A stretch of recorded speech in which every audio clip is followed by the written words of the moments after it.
Sir आ रही है।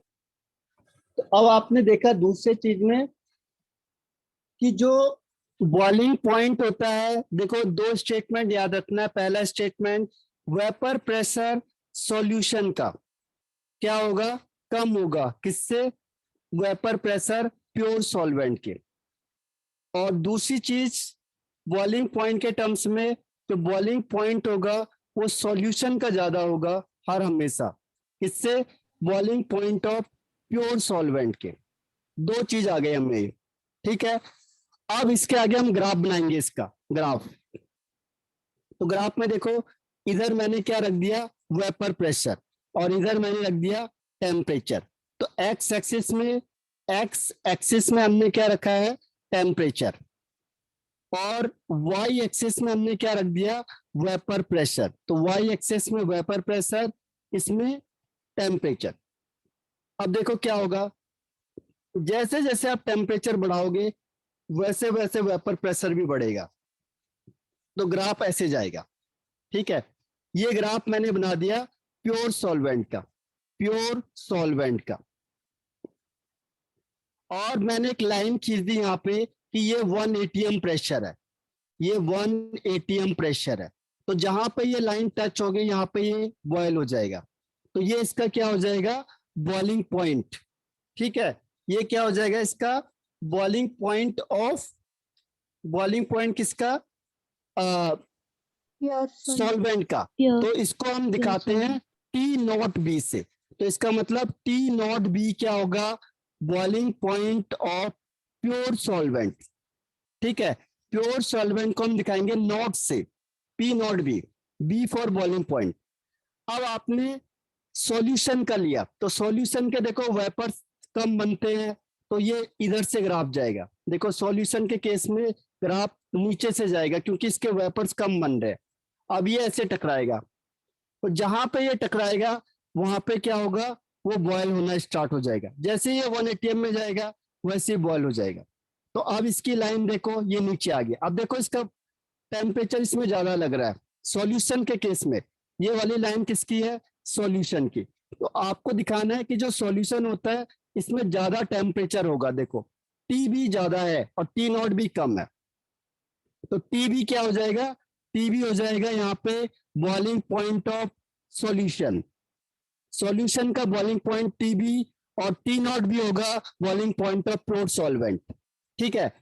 तो मैंने कहा कि चेंज कितना हुआ, डेल टी बी कितना हो गया, डेल टी बी मतलब चेंज इन बॉइलिंग पॉइंट। कैसे निकालेंगे, चेंज इन बॉइलिंग पॉइंट क्या करेंगे, del T B is equal to T B minus T not B. ये तो करेंगे, जितना बॉइलिंग पॉइंट सॉल्यूशन का होगा माइनस जितना बॉइलिंग पॉइंट सॉल्वेंट का होगा, इन दोनों को माइनस करेंगे तो ये क्या आ जाएगा, चेंज इन बॉइलिंग पॉइंट, ठीक है। ये समझ में आया आपको ये formula, change in boiling point. Yes sir. इसमें कोई डाउट किसी को, पहले ग्राफ का ध्यान रखो, ग्राफ कैसे बना, पहला है ग्राफ, और ग्राफ के बाद किसको किससे इंडिकेट कर रहे हैं, टी नॉट बी क्या है, टी बी क्या है, और डेल टी बी क्या है। ये तीनों चीज क्लियर होनी चाहिए। T not B means boiling point of pure solvent, T B means boiling point of solution, और T not B means change in boiling point. Clear? Yes sir. हाँ, तो एक फॉर्मूला हमारा यहाँ आ गया। देखो एक फॉर्मूला में निकला कि चेंज कितना हुआ या कितना बढ़ा, इसका मतलब बढ़ा। इसे कई बार ये कहते हैं elevation in boiling point. Elevation मतलब बढ़ा कितना, इंक्रीज कितना हुआ, ठीक है। तो इसे कहेंगे एलिवेशन इन बॉइलिंग पॉइंट, कितना, जितना सॉल्यूशन का था माइनस जितना सॉल्वेंट का था। सॉल्यूशन का 105 है सपोज, सॉल्वेंट का है 100, तो आप बोलेंगे देखो 5 बढ़ गया, तो जितना बढ़ा वो डेल टी बी। दूसरा इसमें एक और फॉर्मूला आता है कि डेल टी बी होता है वो डायरेक्टली प्रोपोर्शनल होता है मोलैलिटी के, मोलैलिटी के। मोलैलिटी हमने क्यों लिया, क्योंकि ये टेम्परेचर इंडिपेंडेंट होता है, इसमें टेम्परेचर का कोई फर्क नहीं पड़ता है, इसीलिए हमने क्या किया, इसे लिया, ठीक है, मोलैलिटी को। तो कहता है जो एलिवेशन होता है वो किस पे डिपेंड करेगा, मोलैलिटी पे। ये ध्यान रखना, एलिवेशन इन बॉइलिंग पॉइंट हर हमेशा मोलालिटी पे डिपेंड करेगी। अगर हमने प्रोपोर्शनल साइन हटाया तो एक कांस्टेंट आएगा, यहाँ पे कांस्टेंट लेते हैं KBM। KBM तो KB क्या है यहाँ पे, KB है constant, molar elevation constant, molar elevation constant. और इसको एक और नाम से जानते हैं, कॉमन नेम है इसका इब्लियोस्कोपिक, इब्लियोस्कोपिक कांस्टेंट। क्योंकि कांस्टेंट आता है, जब भी प्रोपोर्शनल साइन हटाएंगे तो एक कांस्टेंट आएगा। तो मोलर का मतलब 1 मोल के लिए एलिवेशन कांस्टेंट मतलब कितना एलिवेट हो रहा है, तो 1 मोल के लिए फिक्स होता है। और इसका एक और नाम है इब्लियोस्कोपिक कांस्टेंट। ठीक है, एम का मतलब मोलालिटी और डेल टीबी मतलब एलिवेशन इन बॉइलिंग पॉइंट। इसमें पूछना है कुछ? No sir, no sir. Okay, तो अब देखो बस यहां से फॉर्मूला बन गया आपका। यहां से फॉर्मूला क्या बन गया, del TB is equal to KB। अब सपोज मोलालिटी नहीं गिवन है आपको, मोलालिटी की जगह पे हम लिख सकते हैं मोलालिटी का formula WB into 1000 upon MB into WA। ये है मोलालिटी का फॉर्मूला, ये मैंने आपको पहले बताया था। Molality is equal to WB यानी weight of solvent solute upon molar mass of solute into weight of solvent into 1000। इसको यहाँ रख दो, बस ये फॉर्मूला बन गया आपका। यही फॉर्मूला याद रखना आपने, एक ये फॉर्मूला अगर मोलालिटी गिवन है, दूसरा ये वाला फॉर्मूला अगर मोलर मास पूछा है, और तीसरा ये वाला formula del TB is equal to TB minus T not B. इसी से आपको सारे क्वेश्चन पूछे जाएंगे, तो जितने भी न्यूमेरिकल क्वेश्चन है वो इसी से पूछे जाएंगे। क्लियर है ये? Yes sir, yes sir. Okay, तो ये 3 फॉर्मूले आपको यहां से याद करने। ठीक है, अब इसमें आता है केबी क्या हुआ, मोलर एलिवेशन कांस्टेंट को हम डिफाइन करेंगे, या इसे कहते हैं इब्लियोस्कोपिक कांस्टेंट। ठीक है, तो इब्लियोस्कोपिक कांस्टेंट का मतलब क्या होता है कि देखो elevation in boiling point, elevation in boiling point when the molality when the molality is taken as unity। आपने मोलालिटी को 1 मान दिया, कैसे देखो फॉर्मूले से निकालना है, del TB is equal to KB into M. तो केबी इज इक्वल टू क्या हो जाएगा, डेल टीबी अपॉन एम। अब आपने मोलालिटी को 1 मान लिया तो क्या होगा, KB is equal to del TB, और del TB means elevation in boiling point. तो कह रहा है कि एलिवेशन इन बॉइलिंग पॉइंट का जब मोलालिटी को हमने 1 मान लिया तो वही क्या हो गया, मोलर एलिवेशन कांस्टेंट या इब्लियोस्कोपिक कांस्टेंट। वही चीज है जो फॉर्मूला था उसी को मैंने अप्लाई किया, बस ये फॉर्मूला से ही मैंने डिफाइन निकाला। फॉर्मूला क्या है देखो, del TB is equal to KB into M. तो केबी इज इक्वल टू क्या होगा, एम अपॉन में चले जाएगा। अब मैंने कहा कि मोलालिटी को 1 मान लो, यूनिटी का मतलब होता है 1, यूनिटी मतलब 1। तो अगर मैंने मोलालिटी 1 मान ली तो क्या होगा, KB is equal to del TB, और डेल टीबी मतलब एलिवेशन इन बॉइलिंग पॉइंट, यानी बॉइलिंग पॉइंट कितना बढ़ रहा है अगर मैंने मोलालिटी को 1 माना तो। अगर सपोज करो ये 2 डिग्री सेल्सियस बढ़ रहा है, ठीक है, अगर आपने मोलालिटी को यानी मोल को डबल कर दिया 2, तो क्या होगा, ये भी डबल हो जाएगा, 2 2 जा 4। अगर आपने मोलालिटी को 3 कर दिया यानी 3 मोल ले लिए तो ये ट्रिपल हो जाएगा 6। तो इसका मतलब ये इस सीक्वेंस से क्या होता जाएगा, इंक्रीज होता जाएगा। ठीक है, तो ये जो वैल्यू है ये 1 मोल के लिए आती है। ठीक है, अगर जैसे मोल बढ़ाते जाओगे वैसे ही क्या होगा, इसकी वैल्यू बढ़ती जाएगी। क्लियर हुआ? Yes sir, yes sir. Okay, अब देखो इसकी यूनिट निकालनी, यूनिट यूनिट फॉर्मूले से निकालना। देखो डेफिनेशन यूनिट सब फॉर्मूले से निकलेगा, del TB upon molality. Del TB मतलब टेम्परेचर केल्विन में होता है, इसको मोलालिटी लिखोगे तो एम हो जाएगा, तो के पर एम, एम इनवर्स। अगर आप इसको बढ़ाना चाहते हो तो क्या होता है, मोलालिटी होता है मोल पर केजी, ठीक है। अब केजी को ऊपर ले जाओ, तो ये केल्विन ऊपर पहले से है, केजी ऊपर आ जाएगा पर मोल। अभी मैंने कहा ना पर मोल के लिए इसकी वैल्यू आती है, अगर मोल ऊपर जाएगा तो इनवर्स हो जाएगा, केल्विन केजी मोल इनवर्स, ठीक है।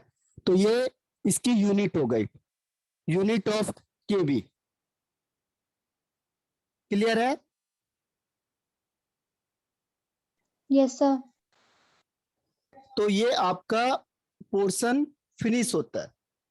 हालांकि इसमें एक और चीज आती है केवी के रिस्पेक्ट में, ये लेटेंट हीट के रिस्पेक्ट में, उसे मैं बता देता हूँ। पूछा नहीं जाता है लेकिन एक बार आपकी नॉलेज में आ जाएगा वो, ठीक है। हो सकता है पूछ ले, बहुत रेयर है, पूछा नहीं गया है, लेकिन फिर भी आप इसको फॉर्मूले को देख लो आप लोग।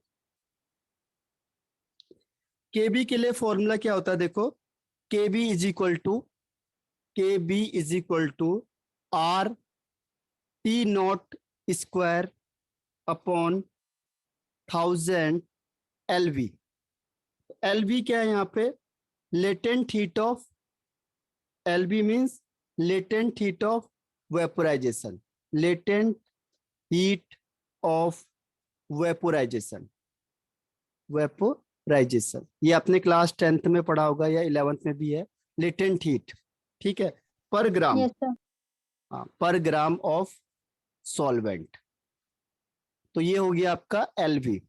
और आर की वैल्यू आपको पता है, ये गैस कांस्टेंट होता है और इसकी वैल्यू फिक्स होती है, आर की वैल्यू फिक्स होती है 8 पॉइंट कितना होता है, 8.314, ठीक है, 8.314 जूल पर केल्विन पर मोल, ठीक है।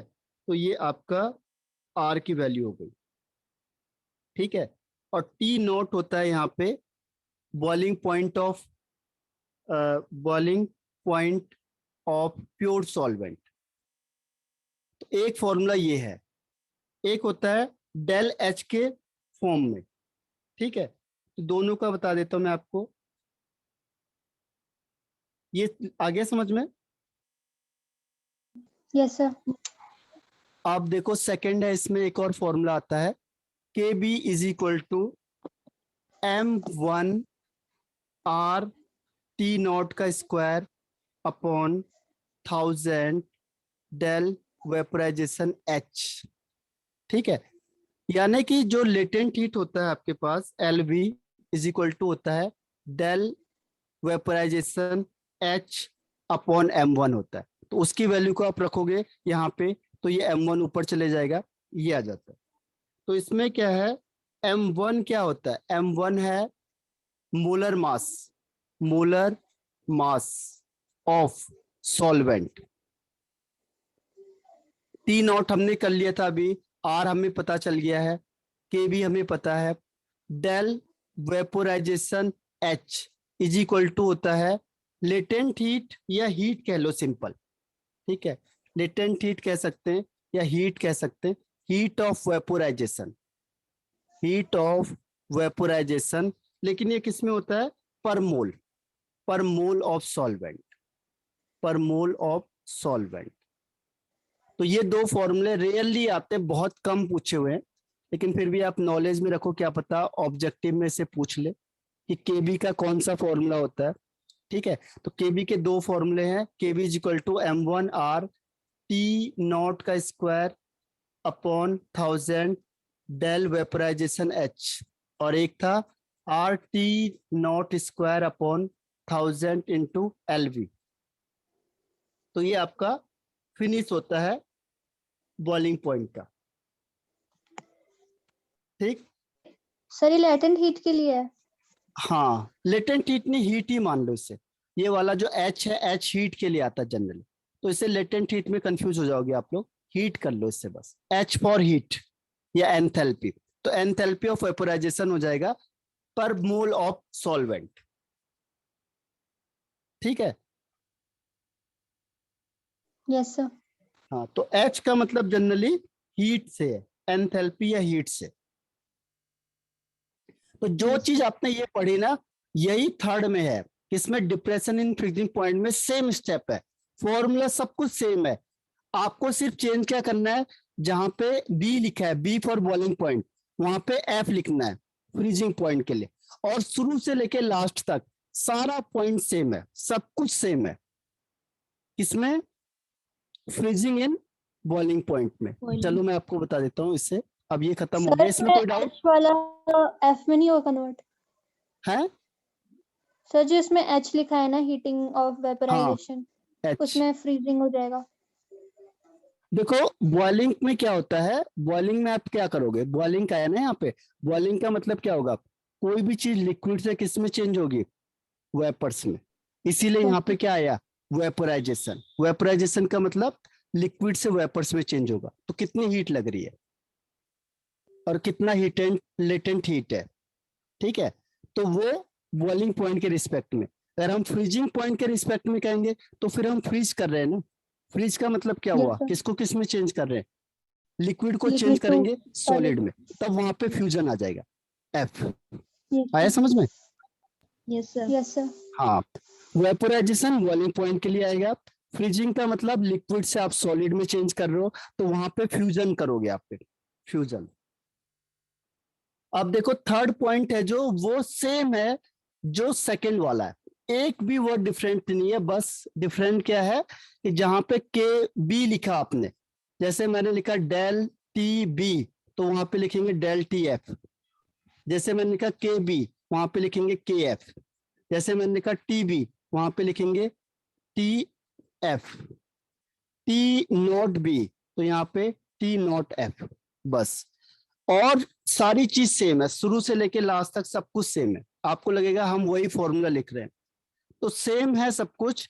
फर्क क्या होगा, ये चीजें चेंज हो जाएगी, क्योंकि बॉइलिंग पॉइंट के लिए बी, फ्रीजिंग पॉइंट के लिए एफ यूज करेंगे। बाकी पूरा फॉर्मूला सेम है। तो स्टार्ट कर देते हैं थोड़ा बहुत इससे आगे के लिए। Depression in freezing point. Depression in freezing point, इसकी डिफाइन बता सकते हो क्या है? फ्रीजिंग पॉइंट की डिफाइन, फ्रीजिंग पॉइंट की डिफाइन क्या होगी?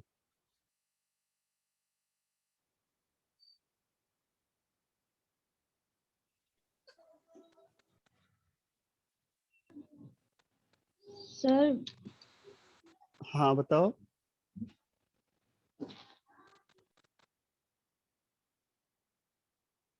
चलो मैं बता देता हूँ, देखो फ्रीजिंग पॉइंट का इसमें मतलब क्या डिक्रीज होगा। होगी हाँ, जब एटमॉस्फेरिक प्रेशर कम होगा। हाँ, थोड़ा सी से रिलेटेड है। देखो, the temperature in which the vapour pressure of solid state या solute state is equal to, ठीक है, वेपर प्रेशर जब सॉलिड का होगा या सॉलिड स्टेट लिख लो, is equal to vapour pressure of liquid state. Liquid state और सॉलिड स्टेट है जो, इसके वेपर प्रेशर बराबर हो जाएंगे इन इक्विलिब्रियम में। इन इक्विलिब्रियम में, इक्विलिब्रियम आपको पता है कि जो सॉलिड किस में चेंज होगा?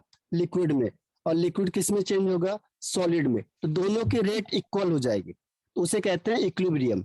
तो जब इक्विलिब्रियम कंडीशन होगी तो वेपर प्रेशर ऑफ सॉलिड और vapour pressure of liquid equal हो जाएंगे, तो उस टेम्परेचर को हम कहते हैं फ्रीजिंग पॉइंट।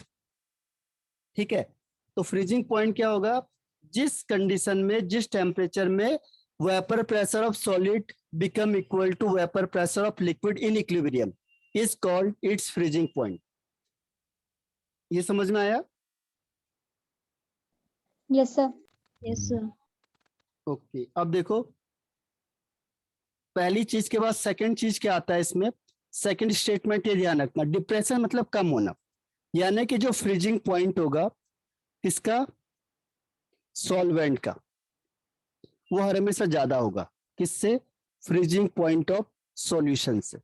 डिप्रेशन मतलब कम हो गया ना, पहले आपने पानी लिया, पानी फ्रीज हो रहा है 0 डिग्री सेल्सियस पे, फ्रीज हो गया।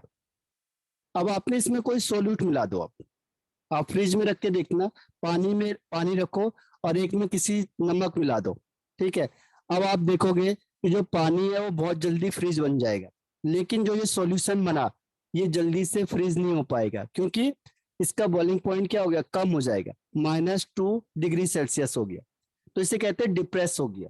तो इसीलिए इसका नाम है depression in freezing point. Depress मतलब कम हो जाना, तो हर हमेशा फ्रीजिंग पॉइंट सॉल्यूशन का कम होगा। अब ये भी रेट से होगा, देखो अगर आपने 1 मोल मिलाया सपोज और 2 कम हो गया, तो अगर आपने 2 मोल मिला दिए तो इसका डबल 2 2 जा 4 डिक्रीज हो जाएगा। अगर आपने 3 मोल मिला दिए तो 3 2 जा 6 कम हो जाएगा। ठीक है, तो डिपेंड करता है क्वांटिटी में भी, इसीलिए तो ये कोलिगेटिव प्रॉपर्टी है। कोलिगेटिव प्रॉपर्टी मतलब जो क्वांटिटी पे डिपेंड करेगी, पार्टिकल पे डिपेंड करती, तो जितने पार्टिकल ज्यादा डालोगे उतना ये कम होता जाएगा, डिप्रेस होता जाएगा, और बॉइलिंग पॉइंट उतना बढ़ता जाएगा। ठीक है, तो इसीलिए ये क्या है, कोलिगेटिव प्रॉपर्टीज है। क्लियर? Yes sir. ओके, तो कल हम इसके आगे पढ़ते हैं फ्रीजिंग पॉइंट का, ऑस्मोटिक प्रेशर का। इसके आगे के जितने भी पॉइंट्स हैं वो कल और परसों में आपको मैं कंप्लीट करा दूंगा। संडे को भी आपकी क्लास होगी, क्योंकि हमने मिस किया था एक आध दिन। ठीक है, तो संडे को बता देना, मैं आपको क्लास लूंगा संडे को। ठीक? Yes sir. हाँ ठीक है फिर, bye thank you bye sir. And have a nice day.